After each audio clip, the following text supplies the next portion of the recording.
Jaime, Benito, si se interesan más, tiene que ser de necesita servicio generalizada en manera constante, no puede realizar tareas habituales. Ingresa a emergencias por día súbita en reposo con intensificación de la cianosis.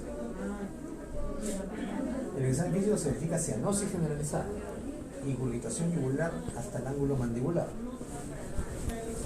edema del miembro inferior derecho hasta la rodilla, frecuencia 110, respiratoria 30 y presión arterial 100 sobre 70. ¿Ok? Sí. Bueno, después vienen las bases. Nos vamos a hacer con las bases. pH 725, PO2 50, PCO2 45, saturación de oxígeno 89%, bicarbonato 20, exceso de base menos 6, hematolito 55%. Encima le dicen, el cuadro es interpretado como un episodio de tromboembolismo pulmonar. Ya, empecemos. ¿Cuáles son los signos y síntomas importantes? Insuficiencia respiratoria. Ese es un síndrome. ¿Cuáles son los signos y síntomas? Ah, ya. Poliglobulia. Poliglobulia. Disnea súbita, ¿no? Una cosa es disnea crónica, otra cosa es disnea súbita. Acidosis respiratoria. ¿Acidosis de qué tipo?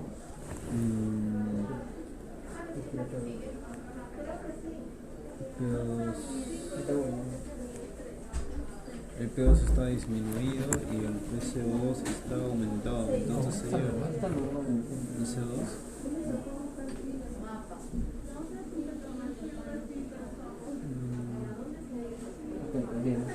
Sí, de tipo respiratorio. ¿Qué? De tipo respiratorio. Acidosis respiratoria. No, acidosis respiratoria es cuando el CO2 está elevado. El CO2 normal es hasta 46. O sea, en promedio es 45, 46. Ya, signos y síntomas. Signos y síntomas, ¿eh? No estoy hablando de la disnea súbita, Taquicardia. cianosis, Taquipneo. taquicardia, taquipnea, Edema. edema. ¿Qué respecto al edema? Un adjetivo más para el edema. No. ¿Pseudoedema? ¿Existe eso? ¿Pseudoedema? Sí, no, pero no es... Cuando no llega hasta el pie, o sea, siempre lo todo, pero no es el pie. ¿Así les han dicho? ¿Y cuál es la referencia para ese término? Esas cosas raras que le dicen, ¿por qué no preguntan? Seguro que nadie pregunta, se quedan callados todos. Pseudoedema. Sí. O sea, que parece un edema. O sea, no es un edema en realidad. Pseudo, pero sino que- tenemos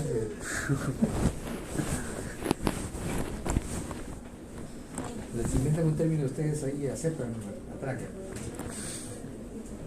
Ya, ¿qué más? ¿Qué más respecto al edema? O sea, ¿qué les llama la atención del edema? la rodilla. ¿Qué te llama la atención del edema?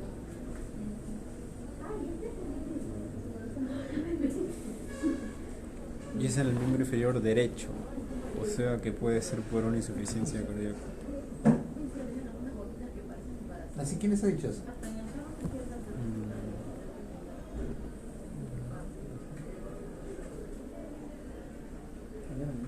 ¿Qué te llama la atención del edema, Adrián?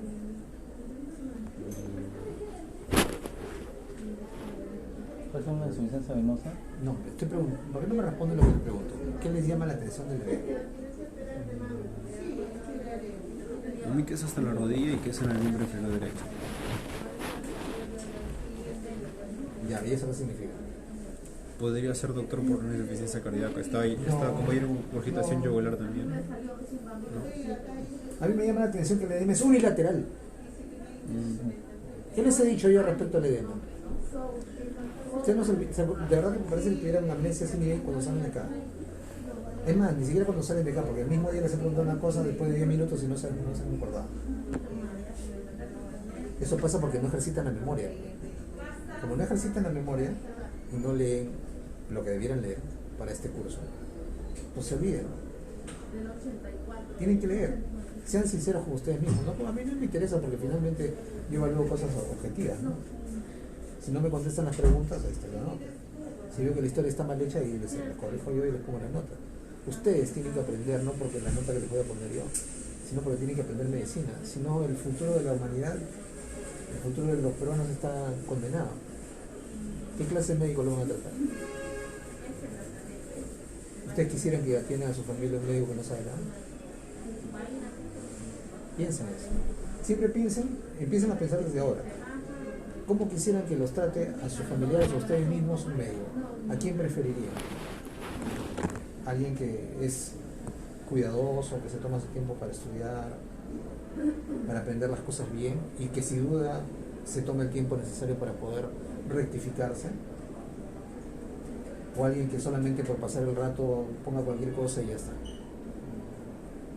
Entonces, si yo noto, por ejemplo, si yo noto que el médico no sabe lo que está haciendo o no veo que tenga interés real en manejar a un familiar mío, yo simplemente pido que me cambien de médico o hago mi reclamo, ¿no? Yo tengo la autoridad no solo moral sino científica como para poder hacerlo. Lo mismo es para ustedes, piensen, ¿no? Hay gente que no tiene ese privilegio, en que le damos cualquier médico. Entonces, vamos a resumir. Yo les he dicho que el edema, si es unilateral, ya me descarta un montón de patologías. La insuficiencia cardíaca no produce edema unilateral. ¿Cuándo yo te he dicho eso? ¿Alguien te ha dicho eso? ¿O te has pajareado? Me pajaré. ¿Qué he dicho yo de la insuficiencia cardíaca del lado derecho? Edema bilateral. ¿Ah? Produce edema bilateral, hipotomegalia y agitación yugular. Que esos son signos de que falla de qué lado. Derecho. Ya. Pero ¿qué más? La insuficiencia cardíaca cuando produce algo unilateral, ¿cuál es? Yo les he dicho hace pocas semanas, o la semana pasada. Trombosis venosa profunda. No, la insuficiencia cardíaca no produce trombosis venosa profunda.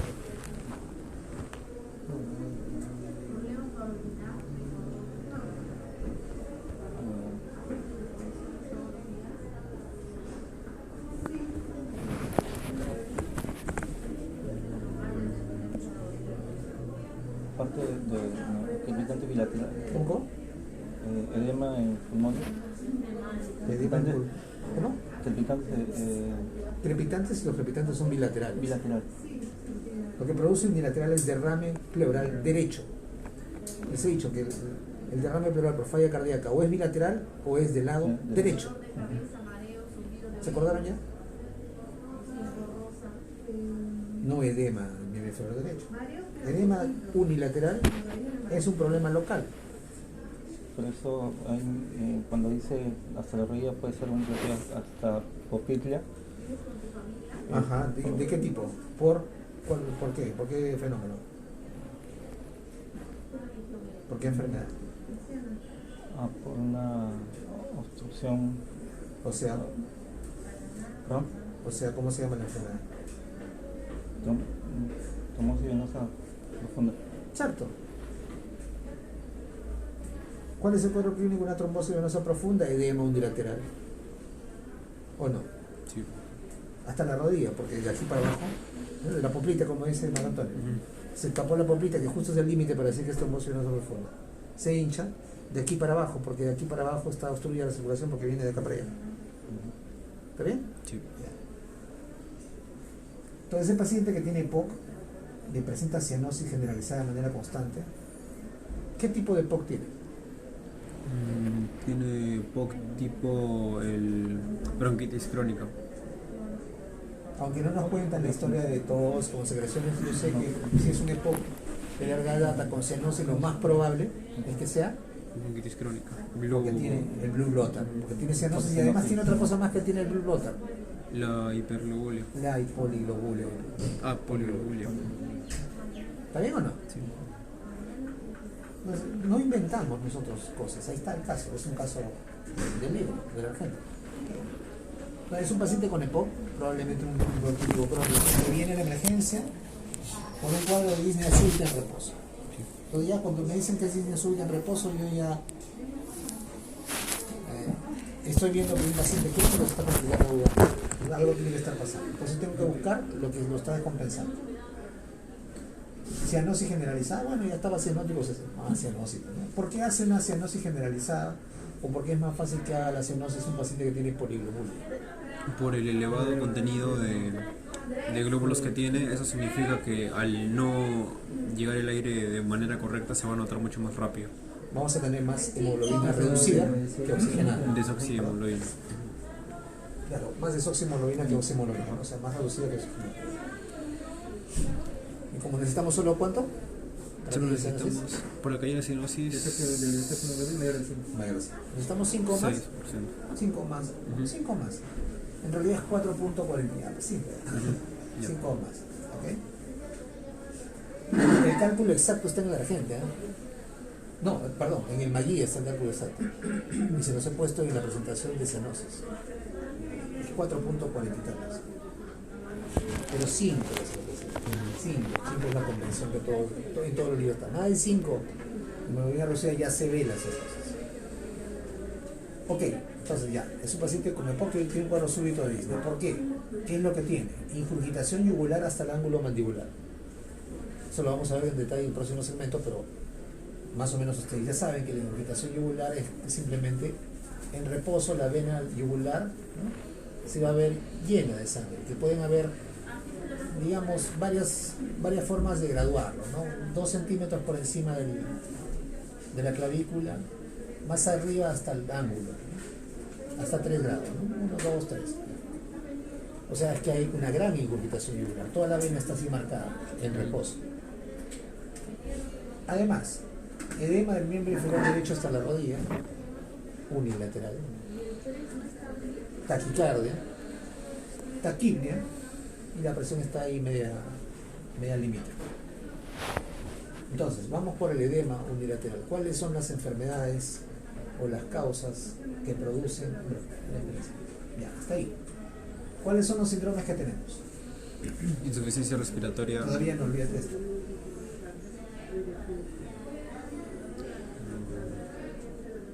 Antes de ser insuficiencia respiratoria, ¿qué tengo?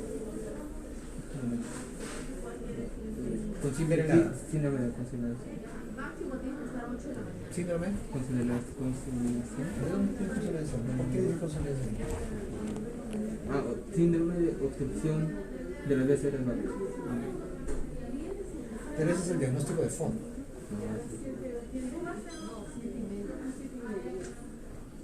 Que en realidad no es muy importante, o sea, nos sirve de antecedente, pero aquí lo más importante es lo que ha ocurrido agudamente.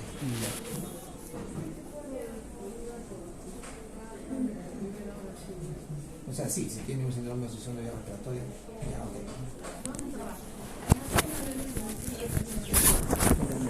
Síndrome de hematosis. Lo que pasa es que el edema es unilateral.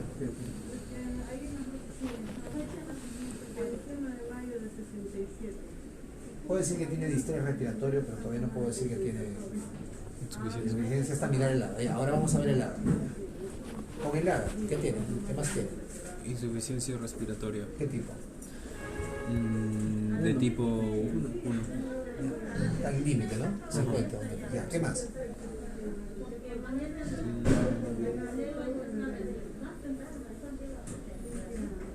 Hipoxia.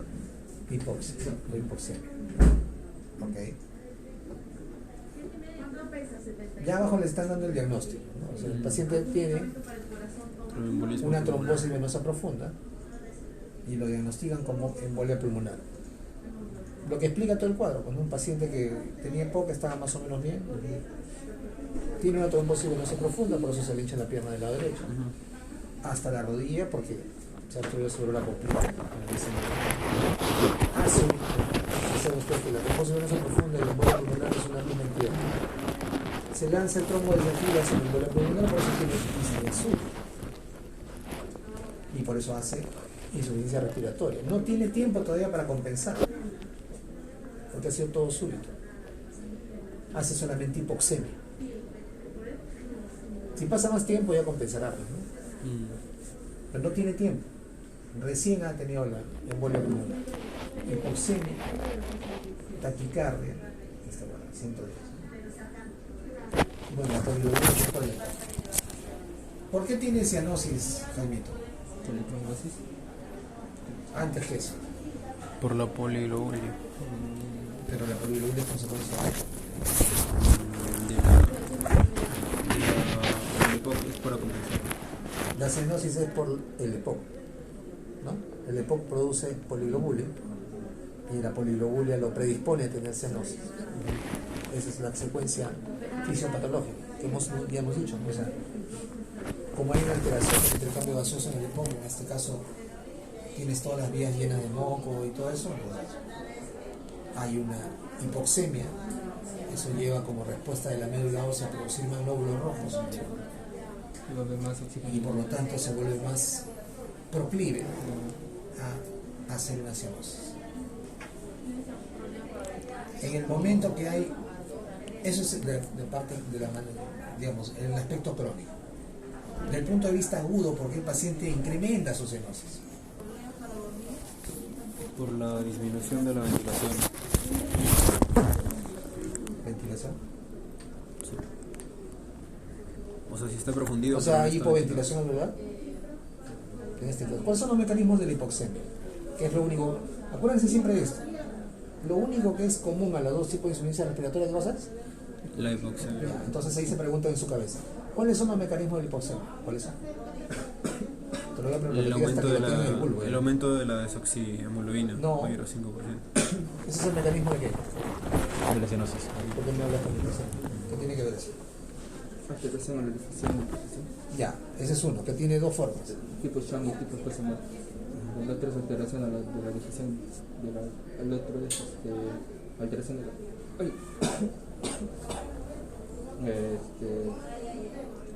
¿Cuáles son los cuatro mecanismos de hipoxemia? Ya me dijo dos. Alteración de la ventiloperfusión tipo Sham y tipo espacio muerto. ¿Cuáles son los otros dos? Alteración de la ventilación. Hipoventilación alveolar. Hipoventilación alveolar. ¿Qué más? Y el otro era alteración de la difusión de gases. Alteración de la difusión de gases. Alteración de la difusión. Yendo de arriba, desde afuera hacia adentro. Hipoventilación, que es lo primero en la mecánica respiratoria. Dos, alteración de la ventiloperfusión, que tiene dos tipos, tipo Sham y tipo espacio muerto. Y tres, alteración en la difusión en la membrana del velo capilar. Tres, bueno, cuatro, ¿no? 1, 2, 3, 4. Están los cuatro mecanismos. Entonces, cada vez que tengan un paciente que tiene insuficiencia respiratoria, pregúntense cuál es el mecanismo de la hipoxemia, porque va a haber hipoxemia en todos lados, ¿no? Si no es insuficiencia respiratoria, tiene que haber hipoxemia. Sola o Acompañado con hipercapnia. así de simple es esto. Ya, pregúntense cuál es el mecanismo de la hipoxemia en este caso, en el caso agudo. El crónico ya hablamos. Esa perfusión. Tipo Sham. ¿Tipo? Sham. ¿Por qué? Porque hay obstrucción, o sea, no obstrucción, sino restricción. Obstrucción y restricción, ¿qué cosas son? Obstrucción es cuando algo obstruye el pasaje de aire. Estamos hablando de alteraciones de la difusión, ventilación. O sea, hay No como, tiene nada que ver con la ventiloperfusión. entonces hay como algo de moco que está alterando. Ahí me estás hablando del EPOC, que es el problema crónico. Estoy hablando del problema agudo. ¿Cuál es el problema agudo? El edema. ¿Ah? El edema pulmonar que impide. ¿Edema pulmonar tiene? ¿Cuál es el diagnóstico? No, el tromboembolismo. Ya. Entonces hay Está obstruyendo. está obstruyendo el alveolo. O sea, hay más sangre, o sea, sangre venosa desoxigenada. Oxigenado. Claro. ¿Hay más sangre venosa desoxigenada? ¿Qué es lo que está fallando en el tema? ¿La ventilación o la perfusión? La ventilación. ¿Ah, sí? ¿Por qué? La perfusión está que falla, porque no está La perfundiendo. perfusión. En el EPOC falla la La ventilación. ventilación. En el tromboembolismo pulmonar está fallando la perfusión por el trombo. Sí. Entonces, ¿cuál es el tipo de alteración de Q? ¿Cómo va a ser No, Sham? no, espacio muerto. Tipo espacio muerto. Sí, porque porque el tromboembolismo también. Tipo espacio. En realidad tiene las dos, ¿no? Claro, una crónica y Una otra aguda. crónica, que es el tipo Sham, por el EPOC, ¿no? Y una aguda, que es. Por el espacio muerto por el TEP. Eso es lo que quiero que piensen, que aprendan a diferenciar. En un solo paciente tenemos dos mecanismos. El crónico, que lo tiene ahí, no lo tiene sí, lo tiene cianótico de tiempo, pero todavía haciendo sus cosas. De repente, agudamente, disnea súbita, distrés respiratorio, signos agudos de falla de derecha, por una embolia pulmonar, y ya está, hasta le ponen el diagnóstico. Y entonces en ese momento, por la embolia pulmonar, ¿cuál es el mecanismo de la hipoxemia? En ese momento sería de... No, ya antes de poco, sería de embolia pulmonar la de espeso muerto. Shunt es cuando hay perfusión pero no hay ventilación. No sé, ya, neumonía. Atelectasia. Pero cuando hay ventilación y no hay perfusión, espacio muerto. Espacio muerto. ¿Entienden? Con espeso muerto se refiere a que se está ventilando pero no se Pues puede... está perfundiendo. Por O eso. sea, el oxígeno está entrando, pero no está sirviendo para oxigenar. Porque lo que debe llegar aquí de sangre está tapado acá. Sí. El ejemplo típico es el TEP. El típico problema o el típico defecto de ventiloperfusión, pero de perfusión. Desbalance de ventiloperfusión a expensas de la perfusión. Desbalance de ventiloperfusión a expensas de la perfusión se llama espacio muerto. Desbalance de la ventiloperfusión a expensas de la ventilación Shunt. se llama shunt. Porque está ventilado, pero No, pero perdón, no está, está está perfundido, perfundido, pero no ventila. pero no está ventilado. Como Neumonía, la neumonía, la atelectasia, la atelectasia, está perfundido pero no está ventilado. el enfisema y la bronquitis crónica también, doctor. El enfisema, ¿cuál es el problema? O sea, en el EPOC. En el EPOC, destrucción de la arquitectura. En el EPOC hay básicamente dos cosas. Hay acumulación de aire, entonces eso aumenta el espacio residual. Y en el EPOC además hay una alteración en la difusión, o sea, el otro mecanismo de la difusión del oxígeno, Claro, porque va de porque 0,75. está destruyendo la arquitectura alveolar. O sea, el texto va de 0,75, pero en 0,25 se ventila. Esa es la velocidad. Así Ajá. es. Y ese tiempo que sobra, eso es como que Ya, pero cuando yo, por ejemplo, tengo un paciente que tiene una alteración de la membrana, la velocidad de difusión se hace más se larga. hace más grande, de 0,25. Y si encima, ¿qué dijimos? Le hacemos al paciente caminar, toda la caminata, aumenta la velocidad de circulación, entonces ese 0,75 se hace más corto y como el tiempo de la difusión estaba incrementado, va a haber un mismo ancho. Entonces va a haber algunos que no logren hacer el intercambio óseo. Y ahí que vamos a aparecer, ¿qué va a aparecer en el paciente? Cianosis. Porque la hemoglobina no se oxigena, Correcto. se queda reducida. ¿Entienden o no entienden? Imagínense lo que está pasando en el pulmón, está pasando y el eritrocito está lento y ya el oxígeno se falta. Así de simple. ¿Ok? ¿Entienden? Sí. ¿Qué tipo de cianosis tiene el paciente con EPOC? La de la generalizada. Central, ajá. ¿Por qué se produce cianosis periférica? Sería por una obstrucción. Ya sea ¿Por una qué? una obstrucción tiene que haber para que se produzca cianosis Por un periférica. problema en la circulación. Que puede ser obstrucción, O o restricción. sea, obstrucción, o puede ser vasoconstricción. Como la liga. Eso no es vasoconstricción, eso es ¿Obstrucción? obstrucción. Pero la liga no está diciendo que se pasó con... No, la liga produce obstrucción. Ah, La liga produce obstrucción del regreso de sangre. ¿Ok? Entonces, ¿qué significa? Que el regreso de sangre, que era una velocidad, y ahora se hace más lento. ¿Ok? Entonces, aumenta la hemoglobina reducida en este lugar, solo en este lugar. Porque todo el oxígeno que está ahí atrapado es absorbido por los tejidos. ¿Por qué? Porque no está llegando sangre. ¿Entienden lo que está pasando o no? Piensen, imagínense lo que está pasando. Luego te voy a hacer una animación 3D para que ustedes entiendan. de verdad. Yo pongo la liga acá. Entonces estoy cortando los dos flujos, el arterial y el venoso. sí. Quiere decir que no está pasando sangre oxigenada, ni está regresando sangre venosa.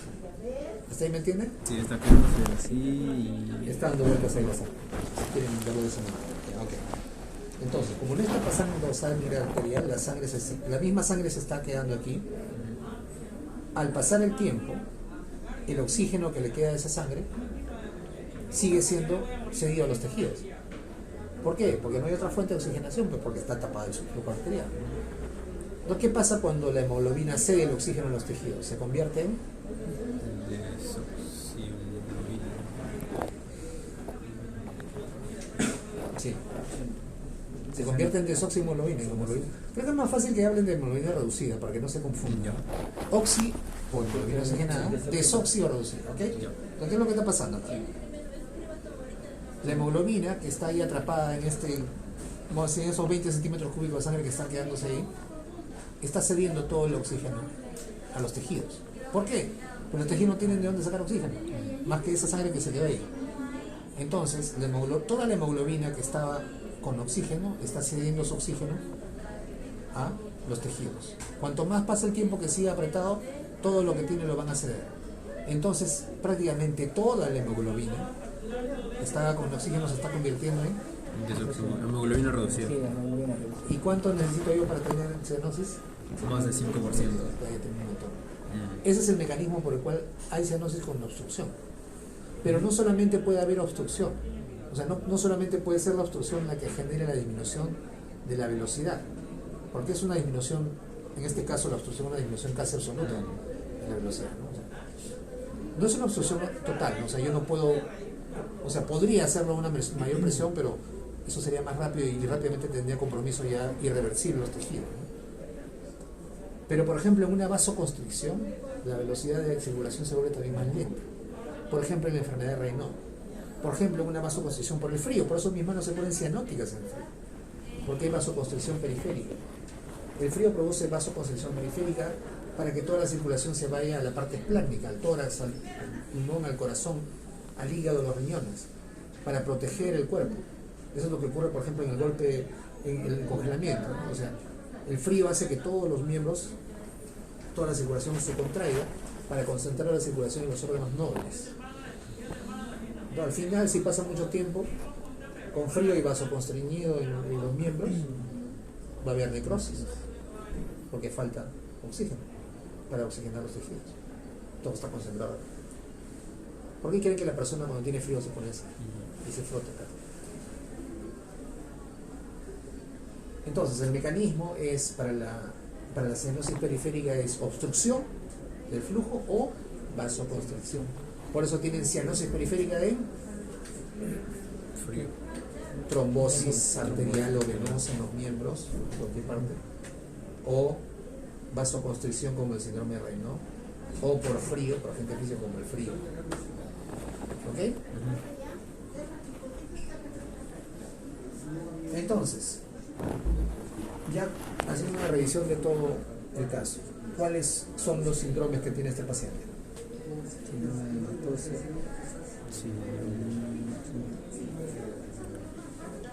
¿Cuál pondrían como primer, ya viendo todo el caso, primer síndrome?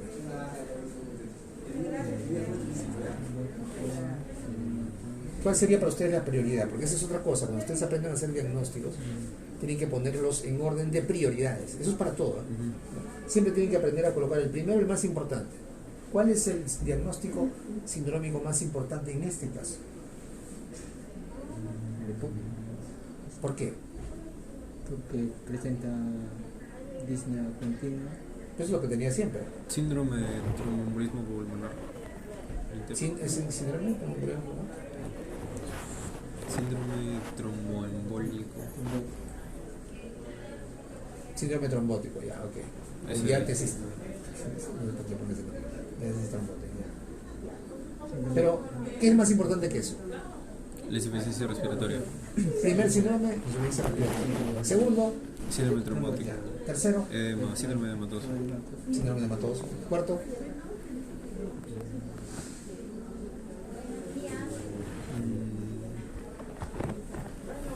¿lo que dijiste primero?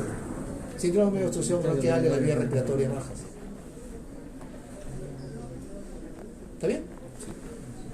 Eso es lo más importante, en orden de importancia. ¿Por qué pongo primero la insuficiencia respiratoria? Porque puede ser mortal para el paciente. Solo. ¿Ok? Por eso lo pongo primero. Segundo, estoy colocando lo que está produciendo ese síndrome de insuficiencia respiratoria. Tercero, una de las manifestaciones de ese problema que le está produciendo. Y cuarto, ya la enfermedad de fondo. Etiología TEP. Etiología. Y ahora pasamos a la etiología. Entonces, cuando ustedes colocan estas cosas se por la pizarra, se las etiologías. Ya los signos, ya síndrome, insuficiencia respiratoria aguda.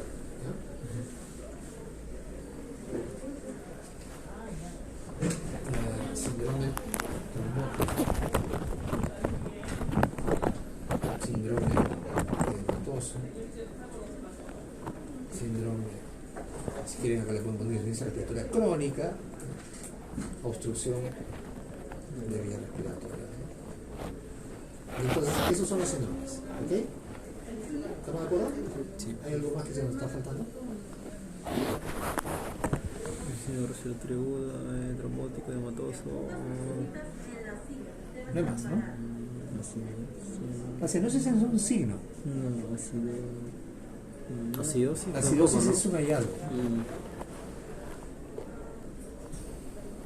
¿Ok? Ahora vamos a ver la etiología. Entonces vamos a hacer un ejercicio de esta manera. Vamos a ir diciendo de una por una cuáles son las posibles etiologías. Pero para este caso, no para otros casos. O sea, no quiero las 20.000 causas, sino las causas que aplican para este caso. Ok. Para el síndrome de insuficiencia respiratoria, ¿cuál es la etiología? En este caso.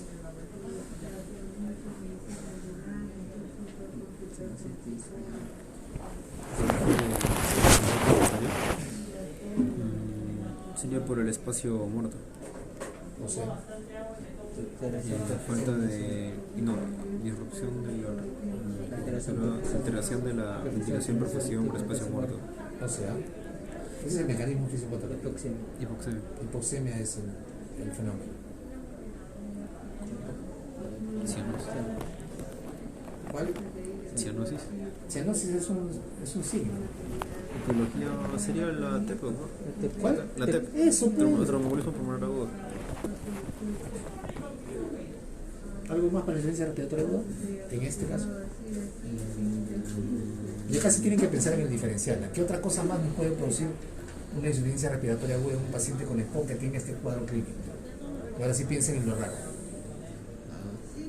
Porque así tiene que ser. Porque esto es probablemente. ¿Cuál sería su posibilidad diagnóstica de esto? El TEP. Aquí ya le pusieron ese diagnóstico, pero si no vieran esto, ¿cuál sería su posibilidad de diagnóstico en porcentaje? Claro, o sea, ¿cuál de los diagnósticos que producen insuficiencia respiratoria aguda en este paciente? ¿TEP representaría un cuánto de probabilidad?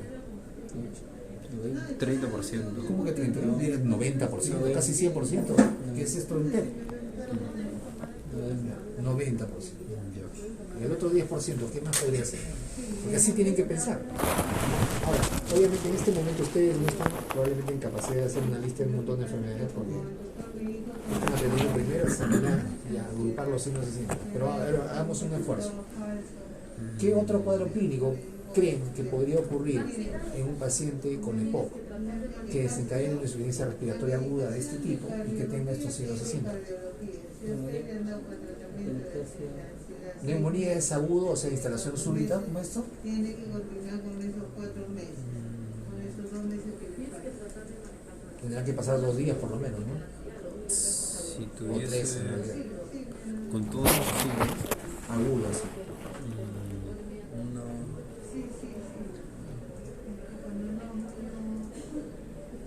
Podría ser, bueno, algo del mediastino superior, opresión de la vena cava superior, porque hay Ya, sí, sí. ¿Como qué? ¿Síndrome qué?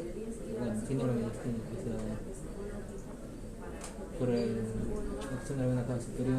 Pero ya estamos en la parte de teología. O sea, no tiene todos los signos y síntomas del síndrome de la cabeza superior. ¿Cuáles son los signos? A propósito, ustedes han hecho la clase. La teoría estaba bien. ¿Cuáles son los signos y síntomas del síndrome de la cabeza superior? Esclavina, disnea y tos. ¿Tos? No, tos no. Era que cuando el paciente se inclina le falta el aire. ¿Eso cómo se llama? Vendopnia. Vendopnia. Pero eso es un signo de falla cardíaca. Así que. Sí. Yo ya les había dicho la vendopnia. Sí. ¿Cuáles son los signos y síntomas clásicos del síndrome de vena cava superior? A propósito, ¿qué tipo de mediastino es el que involucra el síndrome de vena cava superior? ¿En cuántos se divide el mediastino? Superior, medio. Bueno, ¿El medio? el inferior es donde Superior e inferior. ¿Y el inferior? es donde se ve anterior, posterior y medio. Exacto. ¿Ok? Cuando hablamos de síndrome de vena cava superior, estamos hablando de afectación del mediastino superior. O sea, básicamente estamos hablando de vasos. Lo pone así aquí, ¿no? Ya. ¿Qué produce? O cuál, antes de eso, ¿cuál es el cuadro clásico típico de un síndrome de vena cava superior? Esclavina. Edema en esclavina, con cianosis. ¿Y qué más? Disnio, además.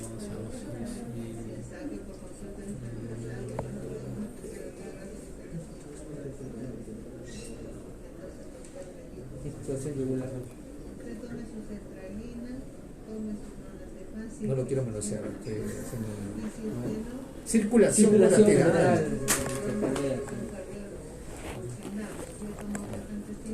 Eso es el cuadro clásico.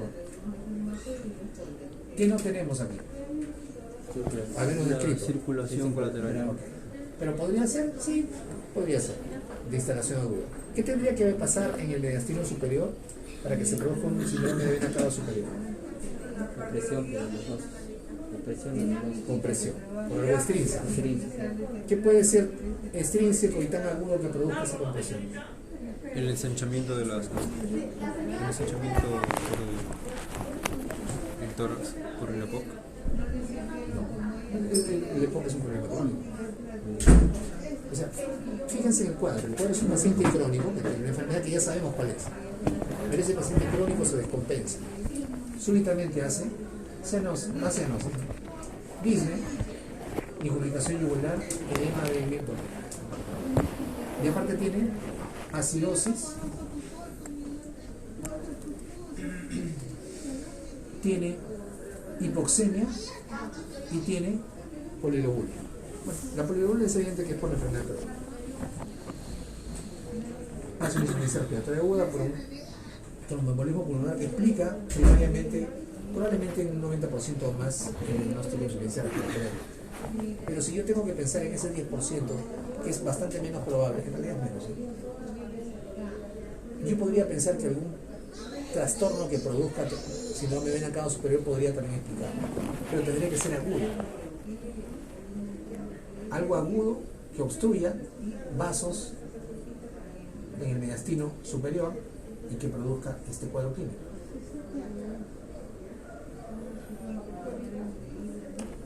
Voz intratorácico. Bocio. Bocio. Ajá. ¿Cuánto tiempo tiene que pasar para que el bocio crezca tanto como para el estudio? Ya, ok, pero vamos a poner. Pero el bocio está arriba. Sí. Bocio intratorácico, ¿cómo es bocio intratorácico? ¿No será el timo? El timo. Y eso no tiene diastino, es el estilo inferior, ¿no? Timona. Ah, Timona. el timona es. ¿En 63 años? El doctor, ¿podría ser por una arteriosclerosis o un trombo que viaje de salir del corazón obstruido? A ver. ¿Cómo? A ver, explícame. Explícame Teratoma. haciendo así, como si hicieras una animación en 3D. Una rotura de una placa de ateroma. ¿En dónde?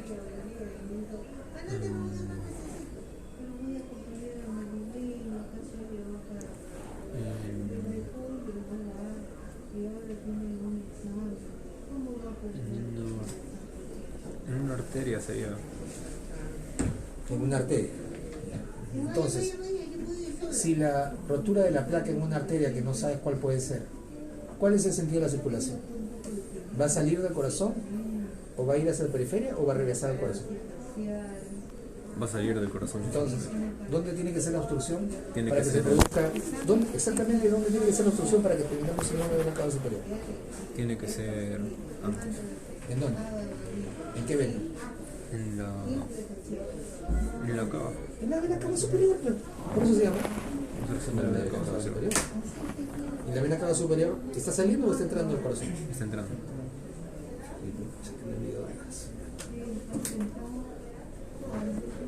Entonces tiene que ser acá. Por eso pregunto, ¿Puede haber un trombo que obstruya la vena cava superior? No, Sí. Sí hay. pero no es ¿Saben? común. ¿Ah? Pero no es común.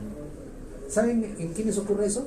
En los pacientes que nosotros manipulamos, que le ponemos, por ejemplo, un catéter venoso central, o los pacientes que tienen hemodiálisis, ¿no? Y luego lo sacamos, se forma un trombo ahí en la parte inferior del catéter, lo sacamos, el trombo se queda, ¡loc! Tapa. Esa es una posibilidad, sí, pero tendríamos que tener el antecedente. Así que yo puedo colocar ahí por trombosis local, pero es una posibilidad para mí menos del 1%, porque no tengo el antecedente de haber sido invadido. Tiene que ser invadido en el lugar. Y es frecuente, ¿eh?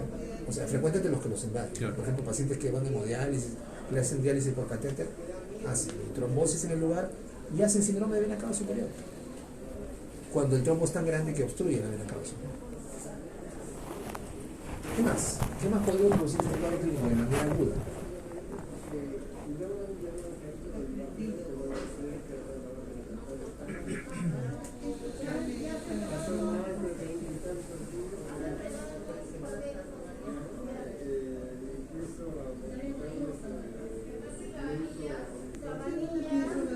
¿Algo más? Yo creo que paramos de contar, ¿no? Por eso le digo que esto es más del 90%. Sí. Una embolia tal vez pero también por catéter.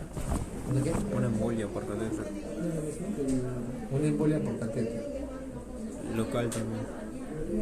Pero usualmente tiene que ser un catéter de alto calibre, ¿no? O sea, por una vía periférica lo que tenemos es tromboflebitis. O sea, el trombito pequeño tapa la vena, pero más arriba nomás. Entonces tú ves aquí todo un cordón venoso inflamado, es tromboflebitis. Puede haber un tipo de embolia que se llama embolia grasa. Puede haber hasta embolia de líquido amniótico, pero obviamente en un hombre no, ¿no? La embolia grasa es el mismo mecanismo que el TEP, pero no es un trombo, sino es Una embolia. Una estructura de grasa. de pero grasa. de grasa. Una estructura de grasa. ¿No me he escuchado hablar de embolia grasa? ¿No les han hablado nunca de embolia grasa? No he escuchado. Esta es mortal. ¿No han visto House? Un poquillo. La embolia grasa es mortal. O sea, este paciente se muere. Es lo mismo que la embolia pulmonar, pero no es un trombo. Entonces, si te doy un filinolítico, No le va a hacer pasar efecto. nada. Se va a tapar y se va a tapar y va a seguir decayendo y no hay forma de sacarlo. Y te mueres en hipoxemia. ¿No tiene salvación? No, si es una rama pulmonar importante. No hay forma. No hay forma. Tienes que quitarle un pulmón, no sé, hacer una arteriografía urgente y mirar dónde está tapado, y quitarle el pulmón, cosas así. Hasta ese entonces ya se había muerto. La embolia grasa es casi siempre mortal. Es frecuente en los pacientes que son sometidos a... No frecuente, ya, pero ocurre básicamente en esos pacientes. A tratamientos que tienen que ver con liposucción o lipoescultura. ¿Ok? No es que sea frecuente, pero ocurre solo en esos pacientes. En este caso, menos del 0.01%. Por eso le digo que prácticamente nos quedamos con el único diagnóstico que le explica todo. Para el síndrome trombótico,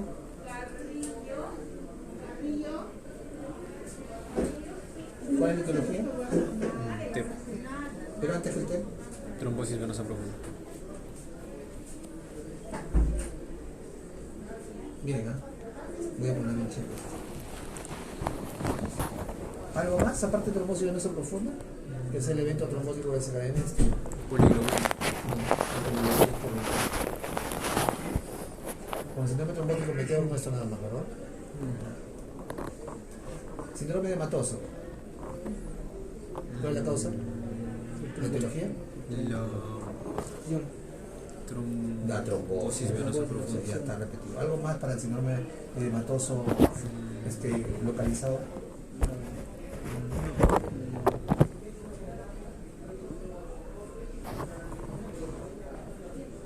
Edema del miembro inferior derecho hasta la rodilla, es un edema localizado. Usualmente es por trombosis. ¿Qué otra causa más puede producir ese edema? Por proteína.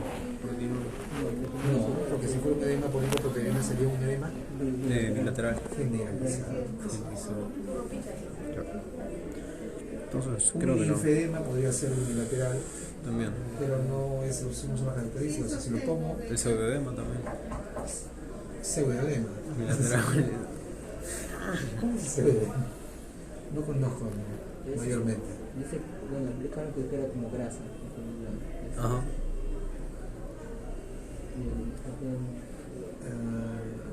Ya.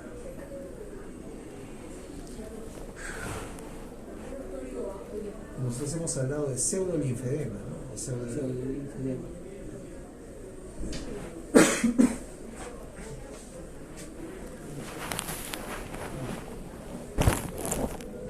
hemos hablado de un pseudo, pero no estoy seguro si era pseudoedema exactamente. ¿Qué más? El síndrome de insuficiencia respiratoria crónica. ¿Cuál entra ahí? Ahí entra etiología, sería ¿Cuál es la etiología del síndrome de insuficiencia respiratoria? Alteración de la ventilación artificial. No, ya estamos hablando de etiología. hipoxemia. Cuando hablo de etiología estoy hablando de enfermedad.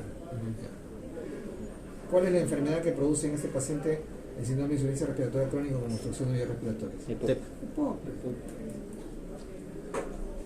Es más, ¿qué época es clínicamente? Bronquitis crónica. ¿No sería la TEP, doctor? Lea la historia, ¿qué dice? Jaime tiene POC de larga data. Pero lo que desencadena la insuficiencia respiratoria no es la TEP, porque no estaba... La aguda. Ah, ya. ¿Está bien? Sí. ¿Qué otra causa más? ¿O qué otra etiología más para el síndrome de insuficiencia respiratoria crónica? ¿Algo más? ¿O es eso nada más? Es eso, ¿no? Porque está el diagnóstico. Sí. Ni siquiera tenemos que pensarlo mucho, sino que ahí está el diagnóstico. Es un ratito el problema acá.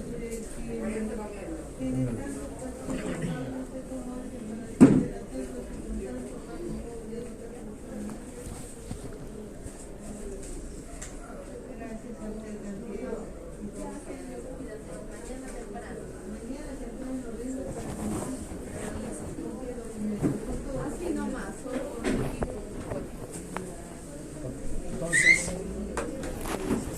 ¿cuáles son los diagnósticos? Cuando yo haga la lista de diagnósticos, voy a poner estos síndromes. Diagnóstico etiológico. 1. Tromboembolismo pulmonar.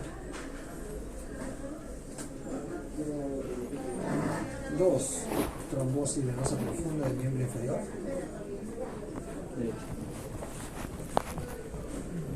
3.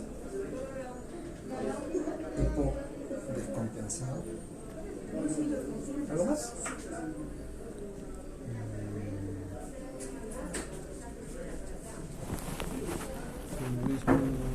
No, creo que nada más.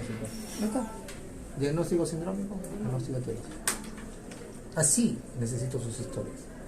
Para llegar a esto que hemos hecho, hemos desmenuzado primero los signos y síntomas, hemos llegado a los síndromes y con eso hemos hecho luego el diferencial. Así se hace el diagnóstico. Todo esto, Diagnóstico sindrómico y etiológico. claro, todo esto que hacemos, que lo estoy haciendo en papel, pero ustedes se hacen en la cabeza, con el tiempo, ¿no? Ahora ustedes tienen que hacerlo así, si quieren hacer en papel, y se ponen así, por eso decía con la pizarrita, ¿no? Y se ponen a pensar, porque hacer medicina es pensar. Y si no se acuerdan, ¿no? Leen en ese momento qué cosas se ajusta al cuadro clínico. ¿Ok? ¿Claro? ¿Qué dice la respuesta del caso? Jaime tiene cianosis porque su hemoglobina reducida a nivel capilar supera los 5. La cianosis del tipo mixto, bueno, ese es que la gente le pone ese veneno. No, es una cianosis central. El factor determinante es la hipoxemia producida por la EPOC, ¿no? Pero doctor, según ellos, ¿por qué sería periférico? ¿Por la TEP? No, ellos utilizan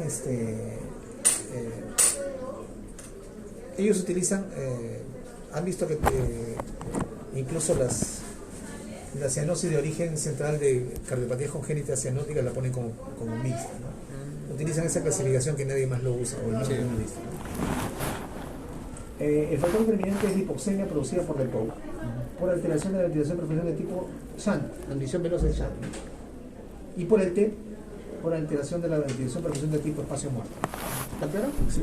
¿No? El EPOC produce alteración ventilo perfusión de tipo La EPOC SHANT. y el TEP Espacio muerto. de tipo espacio muerto. Una tercera causa es la poliglobulia, de tipo reactiva a la hipoxemia crónica. Al aumentar la masa, sabemos por qué, ¿no? Okay. Presenta a la vez tres causas de cianosis de origen periférico por insaturación venosa. La poliglobulia, la insuficiencia cardíaca, hace falla cardíaca derecha. Sí, dijo, diciendo que tenía insuficiencia cardíaca. Falla cardíaca derecha, ¿no? Y la acidosis. La poliglobulia aumenta la viscosidad, la hipertensión pulmonar por el TEP ha hecho claudicar el ventrículo derecho, claro, por eso se falla derecha. Por eso es incuritación yugular. La falla cardíaca derecha. Perdón, me dijo eso. Tienes razón, síndrome de falla cardíaca derecha. ¿Y cuál es la etiología del síndrome de falla cardíaca derecha? El síndrome de falla cardíaca izquierda. No. En este caso, ¿cuál es? No, en este caso sería el TEP. No sé Ah, por también qué. lo dijo, ¿no? Que podía ser el TEP también. Ah, Sí, sí. ¿Está bien? Ajá, y cuando era el TEP ya no se presentaba a Disney también. La disnea es en este caso por la hipoxemia. O sea, ojo, la disnea ocurre por un montón de causas. Claro. En este caso la disnea es aguda. La insuficiencia respiratoria es aguda y viene con disnea.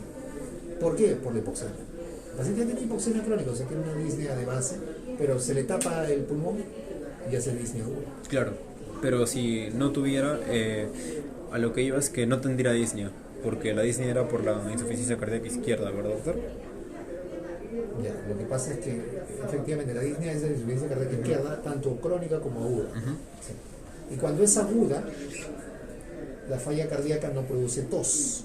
Eso es lo que les he dicho yo. No se confunde. Acá lo que tenemos que el paciente hace disnea súbita, como la obstrucción debe ser importante porque hace falla cardíaca derecha. Para que haga falla cardíaca derecha tiene que haber existido una obstrucción importante. Este ventrículo derecho.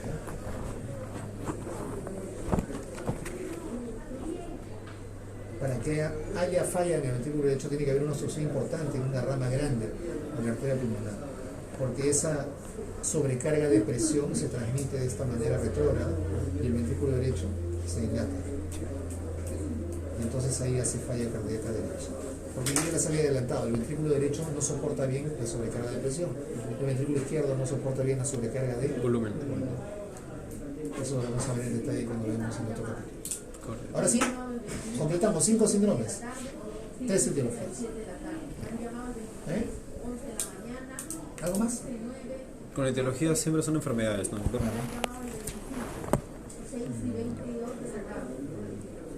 ¿Está claro? De esa manera tenemos que resolver los casos del libro y de la vida real.